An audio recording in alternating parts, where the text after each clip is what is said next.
Hi guys, मैंने एक power plant के नया टॉपिक लेकर आया हूँ कि बॉयलर का लेकर आया हूँ।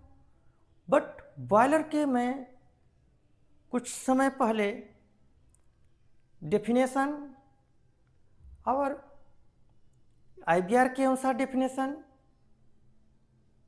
आईबीआर का रूल 2007 में जो कुछ चेंज हुआ था उसके बारे में भी बता चुका है। ये सब चीज़ के बारे में जानकारी के लिए मेरा चैनल आप लोग सब्सक्राइब करिए। सब्सक्राइब करके आप रामेश्वर टेक्निकल नॉलेज के नाम से सर्च करेंगे तो चैनल आएगा, जाकर देखेंगे एक के बाद एक वीडियो बॉयलर का शुरू से लेकर के मिलेगा। और जिसको जो चाहेगा वहाँ पर एक एक करके वीडियो को देखता जाएगा, समझ आएगा। यहाँ पर जैसे इंजीनियरिंग के छात्र, इंडस्ट्री में काम करने वाले लोगों, टेक्निकल होते हैं, skill person, non skill person, सारे जो लोग होते हैं इंडस्ट्री में काम करने वाले, सारे लोगों के लिए ये जो मैं वीडियो अभी बनाने जा रहा हूँ बहुत इम्पॉर्टेंट चीज़ है। जिसे मैकेनिकल का, वेल्डर, फिटर, इंजीनियर, ये सब लोग होते हैं, उन लोगों के लिए बहुत अच्छा है। जो बॉयलर अटेंडेंट हैं, बॉयलर ऑपरेशन इंजीनियर हैं, इन सब के लिए बहुत ज़रूरी है कि हर इंटरव्यू में ये क्वेश्चन पूछा जाता है। और ये पूछना भी बहुत इम्पॉर्टेंट चीज़ है, क्योंकि बॉयलर में काम करने वाले लोगों के लिए ये बहुत रिस्की जोन होता है। यहाँ पे हाई प्रेशर एरिया होता है, इसमें काम करते हैं। यदि ये लोग नहीं जानते हैं, काम करते हैं, उसके सेफ्टी वहाँ पे फॉलो नहीं करते हैं तो प्रॉब्लम आ जाता है। इसलिए ये सब चीज़ के बारे में बहुत ज़रूरी है।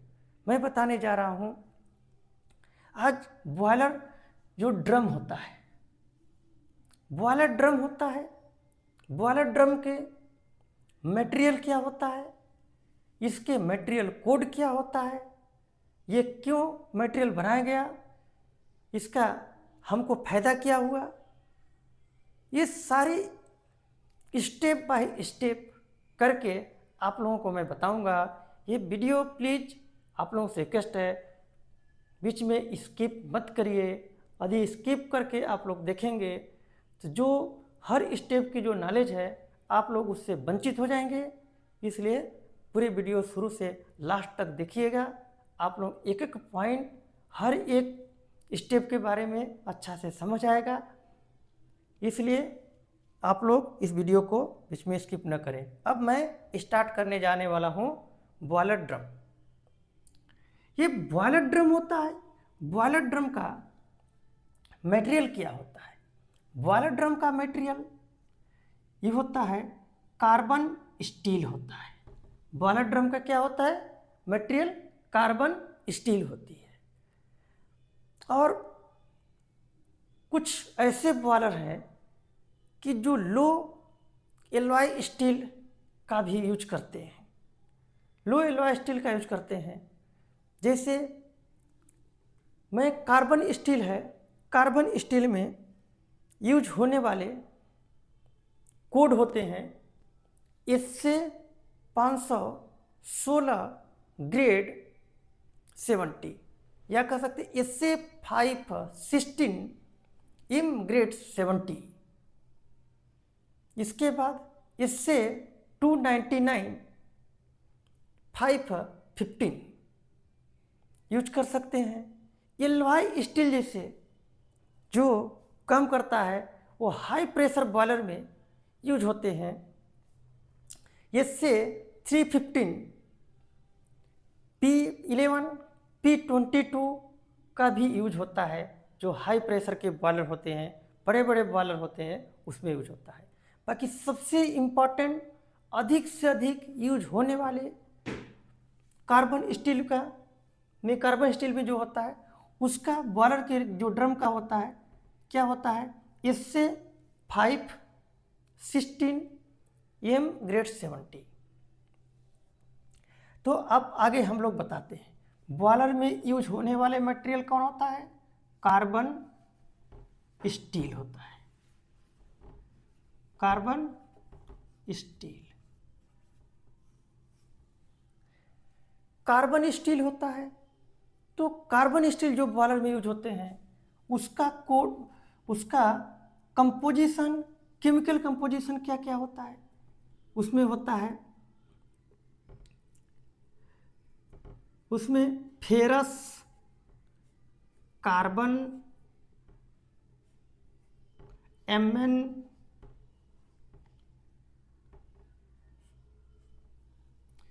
सिलिकॉन,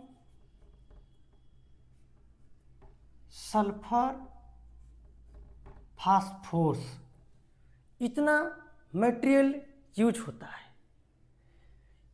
इतना मटेरियल मिला करके जो हमें बना उसको कार्बन स्टील कहे, या तो कार्बन स्टील में इतना मटेरियल को हम लोग यूज किए तब वो कार्बन स्टील बना। ये कितने कितने परसेंट हम लोग यूज किए, फेरस और कार्बन को हम लोग यूज किए मैक्सिमम 2% यूज किए। हीमन जो होता है इसको यूज किए 1.5% यूज किए।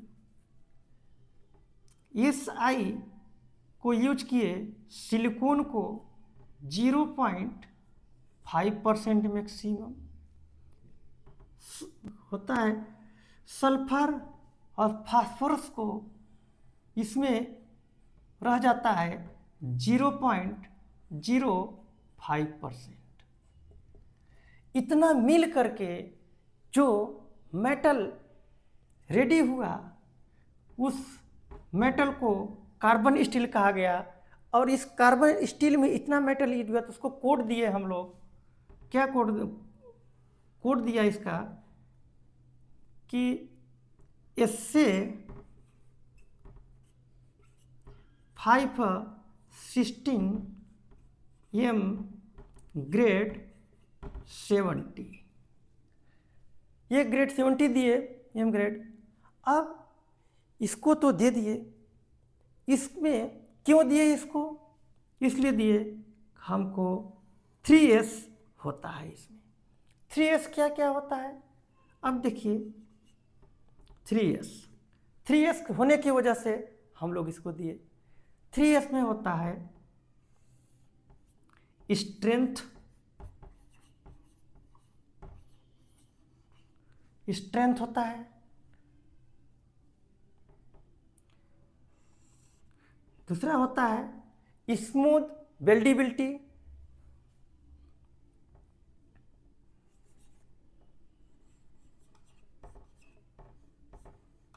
स्मूथ बेल्डिबिलिटी।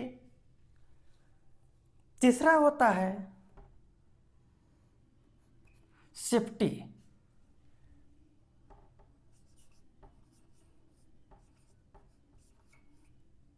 सेफ्टी क्या करता है हम लोगों को, टफनेस को,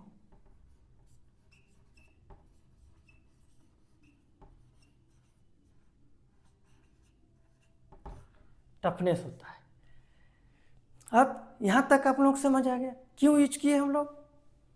बॉयलर में, बॉयलर जो ड्रम होता है वो कौन सा होता है मेटल का, कार्बन स्टील होता है। कार्बन स्टील में उसके केमिकल कंपोजिशन क्या क्या होते हैं, ferrous, carbon, manganese, silicon, sulphur, phosphorus. इसकी परसेंटेज के अनुसार जो मिल करके एक मेटल तैयार हुआ, उस मेटल को हम लोग, उस मेटल को जो यहाँ पे जो एजेंसी बनाई है, सोसाइटी उसको नाम रखी है, उसको क्या रखी है कोड में, इससे 516M ग्रेड 70 रखा।